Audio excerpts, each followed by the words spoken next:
सारी nutrient cycles की process होती रहती है, जिससे हमारे एनिमल्स, प्लांट्स और ह्यूमन बींग्स की लाइफ बैलेंस रहती है। तो इन्हीं साइकिल को थोड़ा सा समझने की कोशिश करते हैं, डायग्रामेटिकली एंड थियोरेटिकली आपको समझाने की कोशिश करते हैं। तो सबसे पहले इसमें हमारी है कार्बन साइकिल। कार्बन साइकिल हम देखेंगे, सबसे पहले डायग्राम के माध्यम से समझेंगे, कि डायग्राम से समझना ज़्यादा इजी रहता है कंपैरिजन टू आपकी थ्योरी के। एनवायरनमेंट में या आप कहें आपके एटमॉस्फेयर में कार्बन डाइऑक्साइड अवेलेबल है। कार्बन डाइऑक्साइड कंज्यूम की जाती है प्लांट्स के द्वारा for the process of photosynthesis. Then जो आपके प्लांट्स हैं वो किसके द्वारा कंज्यूम किए जाते हैं? एनिमल्स के द्वारा।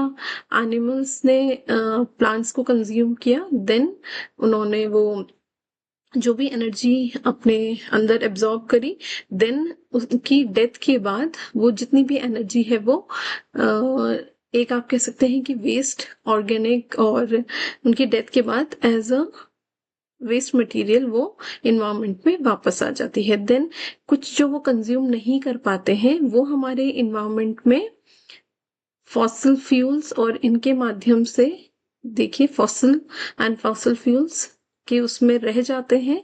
देन ह्यूमंस के द्वारा वो फिर दोबारा अदर एक्टिविटीज में यूज किया जाता है। उसमें जब ह्यूमंस के द्वारा यूज किया जाता है तो ये जो हमारा कार्बन है ये फिर से एटमॉस्फेयर में वापस चल जाता है। किसी भी साइकिल का जो प्रोसेस है, अगर हम जहाँ से स्टार्ट कर रहे हैं देन वो एक साइकिल या सर्कल आप कहें, साइकिल के रूप में यूज भी हो और दोबारा वापस उसी जगह पर आए, तब वो एक पूरी साइकिल कहलाती है। नेक्स्ट देखते हैं हम थोड़ा सा और इसको इलेबरेट या फिर समझने की कोशिश करें हम वो डायग्रामेटिकली। ये देखिए कार्बन फोटोसिंथेसिस प्रोसेस हो रही है, इसके अलावा अदर ऑर्गेनिक कार्बन भी इन्वायरमेंट में आती रहती है। और एनिमल्स के रिस्पायरेशन से, जब मैंने आपको बताया था कि वो डेड हो जाते हैं या जो उनका वेस्ट प्रोडक्ट है वो निकल के फॉसिल फ्यूल्स में यूज हुआ, देन फिर ह्यूमंस के द्वारा यूज करके वापस एनवायरमेंट में आ गया। देन इसके अलावा देखिए जो अब हम इसे थियोरेटिकली देखते हैं, ठीक है। तो सबसे पहले देखते हैं कि कार्बन साइकिल क्या है। एक ऐसी प्रोसेस है जिसमें कार्बन कंपाउंड इंटरचेंज होते हैं biosphere, geosphere, pedosphere, hydrosphere and atmosphere में, और ओवरऑल हमारे जित अर्थ में पूरे एटमॉस्फेयर में आप कह सकते हैं।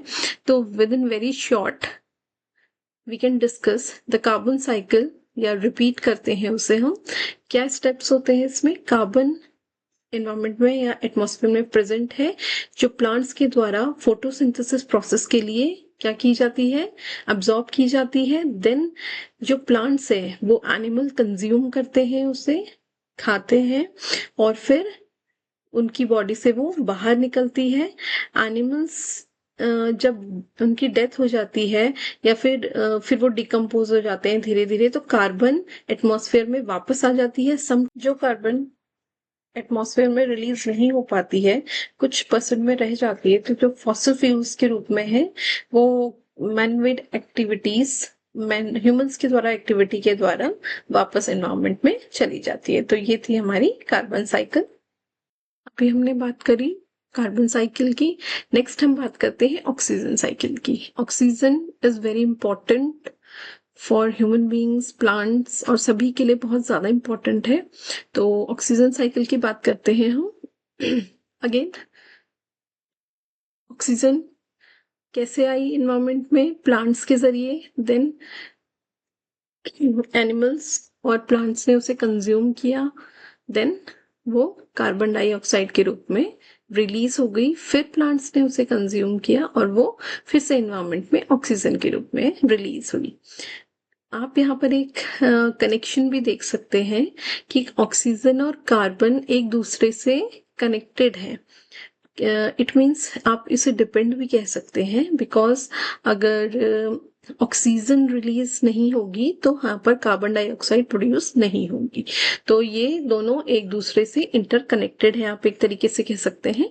इसकी प्रोसेस को समझते हैं। I have already told you कि ऑक्सीजन कितनी इम्पोर्टेंट है हमारे लिए। तो जो हमारे लेवल है एटमॉस्फेयर में, जिस लाइक एटमॉस्फेयर है, हमारी लिथोस्फेयर है, बायोस्फेयर है, तो इनमें ऑक्सीजन की साइकिल चलती रहती है। आप एक तरीके से कह सकते हैं कि जो हमारा डिफरेंट लेयर्स हैं एटमॉस्फेयर की, उसमें ऑक्सीजन और कार्बन दोनों इंटरकनेक्टेड रहते हैं, मैंने आपको बताया था अभी। तो उसके प्रोसेस को लेकर चलते हैं। सबसे पहले जितने भी हमारे ग्रीन प्लांट्स हैं वो फोटोसिंथेसिस के लिए क्या करते हैं, कार्बन डाइऑक्साइड लेते हैं, देखिए कार्बन आया है यहाँ पर, देन ऑक्सीजन को बैक टू द इन्वायरमेंट या एटमॉस्फेयर में रिलीज कर देते हैं। सेकंड, जो हमारे एरोबिक ऑर्गेनिज्म है वो फ्री ऑक्सीजन को यूज कर लेते हैं, ठीक है। ऑक्सीजन जो हमारे इन्वायरमेंट में है उसको यूज करते हैं। एनिमल्स जो है वो बैक करते हैं किसको, कार्बन डाइऑक्साइड को एटमॉस्फेयर। बहुत ज़्यादा कंफ्यूजन क्रिएट नहीं करना है यहाँ पर हमें, क्योंकि हम ऑक्सीजन और यहाँ पर कार्बन दोनों की बात कर रहे हैं। तो जब ऑक्सीजन यूज की जाएगी, कार्बन यूज की जाएगी, तभी हमारा दूसरा जो भी अदर दूसरी गैस है वो निकलेगी। तो आपस में इनका क्या है, कनेक्शन है। तो इसलिए बार बार ये रिपीटेशन हो रहा है, कार्बन डाइऑक्साइड एंड ऑक्सीजन। तो दोनों का बैलेंस होना इन्वायरमेंट में बहुत ज्यादा जरूरी है। अब हम बात करते हैं कि क्यों इम्पोर्टेंट है ऑक्सीजन हमारे अर्थ में कहें आप या एटमॉस्फेयर में कहें, फॉर ब्रीथिंग। सभी को ब्रीथिंग के लिए ऑक्सीजन की आवश्यकता है। दूसरा, कंजर्प्शन में हमें ऑक्सीजन की जरूरत है। जो हमारी एक्वेटिक लाइफ है, फिशेस हैं और अदर जो हमारे एक्वेटिक एनिमल्स हैं, तो उनके लिए भी ऑक्सीजन बहुत ज़्यादा ज़रूरी है। एंड मोस्ट इम्पॉर्टेंट, डीकम्पोजिशन, जो हमारे ऑर्गेनिक वेस्ट है उसका डीकम्पोजिशन ऑर्गेन ऑक्सीजन अगर नहीं होगी तो नहीं हो पाएगा। तो इसलिए यहाँ पर ऑक्सीजन बहुत ज़्यादा इम्पॉर्टेंट है।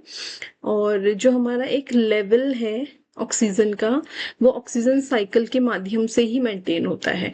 जैसे न्यूट्रिएंट साइकिल्स हैं, जैसे मैंने आपको बताई बहुत सारी हैं, तो सभी का बैलेंस मेंटेन उनके साइकिल के कंटिन्यू चलने की वजह से ही होता रहता है। सनलाइट है हमारी, ऑक्सीजन रिलीज होती है इन्वायरमेंट में, ह्यूमंस और एनिमल्स ब्रीदिंग के लिए उसे यूज करते हैं। तो जैसे जैसे प्रोसेस होती रहती है तो वो इन्वायरमेंट में वापस आती है, फिर नई बनती है, फिर वापस आती है। ऐसे ही हमारी साइकिल का प्रोसेस चलता रहता है। तो ये हमारी हुई ऑक्सीजन साइकिल की इम्पोर्टेंट। तो इसके अलावा भी हमारी बहुत सारी न्यूट्रिएंट साइकिल हैं जिनको हम अगले सेशन में लेकर आएंगे। Thank you so much.